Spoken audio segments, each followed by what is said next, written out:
You're losing $30,000. Every year you delay, it gets worse. And most people don't even realize it. And you probably don't even know it. Not from a bad investment, not from overspending, from one quiet mistake, repeated every single year. This isn't about working harder. This isn't about earning more. This is about one decision that most people get wrong, that decides whether you end up with real money or without it. Here's exactly where it disappears. Here's why it compounds silently for years. And here's what you can do about it starting today, even if you're behind. And it starts with something most people ignore. Most people think they need to earn more money. That's not the problem. The real problem is what happens after you get paid. Because there are two types of people. The first earns, spends most of it, saves a little if anything is left over, and repeats that cycle for decades. The second does one thing differently. They invest consistently. Not perfectly, not aggressively, just consistently. And that single difference compounds into something significant over time. I want to show you exactly what that looks like in real numbers. There's a guy, let's call him Josh. Josh is 28 years old. He earns $50,000 a year. Nothing extraordinary, completely average. He works at a mid-sized company, pays his bills on time, and considers himself responsible with money. His company offers a 401k match, which means if Josh invests a percentage of his salary, his employer will add money on top. No catch, no risk, just free money for showing up. Josh knows about it. He's been meaning to set it up. He just hasn't gotten around to it yet. He tells himself, I'll do it next month. When things settle down, when I have more clarity on my budget, next month becomes next year becomes 5 years. At 33, Josh finally enrolls. Better late than never, right? Here's the problem. Those 5 years, the ones he spent getting around to it, cost him over $40,000. Not because the market crashed. Not because he made a bad decision. Because he made no decision. And time didn't wait. That's the mistake. It's not dramatic. It doesn't feel like a loss in the moment, but it compounds quietly, invisibly, until one day the math becomes undeniable. Nothing changed in his life.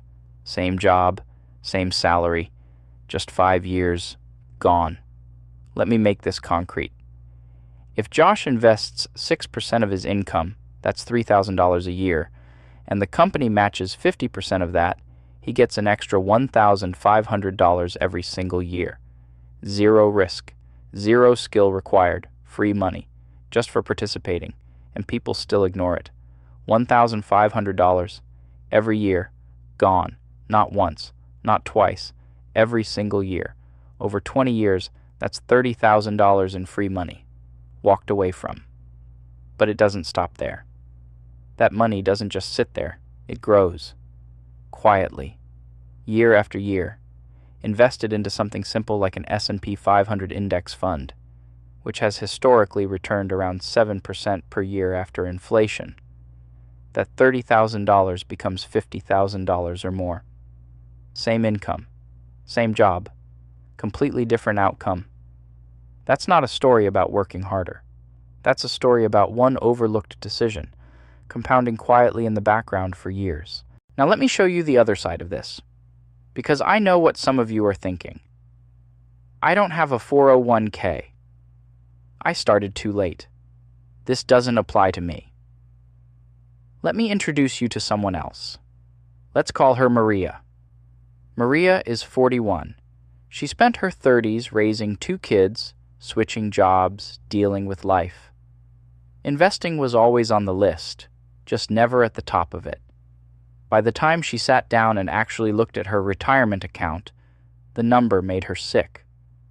She called me. Well, she called someone like me. And the first thing she said was, "Is it too late?" Here's what I told her. And I want you to hear this clearly. It is never too late to stop making the mistake. Yes, starting at 41 is harder than starting at 28. The math is less forgiving. Maria will have to invest more, consistently, to reach the same place Josh could have reached with less effort. That's the real cost of waiting. Not a dramatic loss, just a harder road. But here's what Maria did. She stopped waiting for the perfect plan. She opened a Roth IRA that same week. She set up automatic contributions. Not a large amount, just what she could manage, and she didn't touch it. And 3 years later, that account had grown more than she expected. Not because she found a secret strategy, because she finally started and stayed consistent. The structure doesn't matter as much as the behavior. Whether it's a 401k, a Roth IRA, or a basic brokerage account, the goal is the same. Invest consistently into low-cost index funds, not individual stocks, not speculation, just simple, systematic participation in the market over time. Boring? Yes. Effective? Consistently. Now I have to talk about the moment that breaks most people. Because at some point, and I want you to be prepared for this, the market is going to drop. Not a small dip. I'm talking about a real crash. 2008. March 2020. The kind of decline where you open your account, see a number that's 30 or 40% lower than it was 6 months ago, and feel physically ill. I've seen what happens next. People panic. They stop contributing. Some sell everything, lock in their losses, and swear they'll never invest again. And I understand that impulse. It's human. When something is going down, every instinct tells you to get out. But here's what the data shows. Consistently, across every major market crash in history, the people who stopped investing, locked in their losses, and missed the recovery. The people who stayed in, who kept buying, even as the numbers fell, came out ahead. Every single crash in market history has eventually recovered. Everyone. The S&P 500 after 2008. The market after the COVID collapse in 2020, which recovered in less than 6 months. Every decline, eventually, became a buying opportunity for the people who didn't panic. This doesn't mean downturns don't hurt. They do. It means the right response to a downturn is not to leave, it's to stay in the game. The other mistake I see during crashes is that people stop contributing. They think, I'll wait until things stabilize. But stabilization is exactly when prices are already recovering, meaning you missed the lowest prices. The people who kept contributing during the crash bought shares at a discount, and when the market recovered, those shares recovered with it. Consistency, over time, is what actually separates outcomes. Not timing, not prediction, consistency. The other mistake, and this one is quieter, is waiting for the perfect moment to start. People wait for a market correction, a more stable economy, a better month financially, a sign that the time is right. Here's the truth. That moment doesn't exist. The market will always feel uncertain. Your budget will always feel tight. There will always be a reason to wait one more month. Two people with identical incomes can end up in completely different situations, not because one worked harder or made smarter picks, but simply because one started earlier. The person who waits 10 years has to invest significantly more just to reach the same result. Most don't. They keep waiting, keep meaning to start, and one day the window has narrowed considerably. Start now, even with a small amount, even if you don't fully understand it yet, because doing something consistently is worth infinitely more than waiting for the perfect moment that never comes.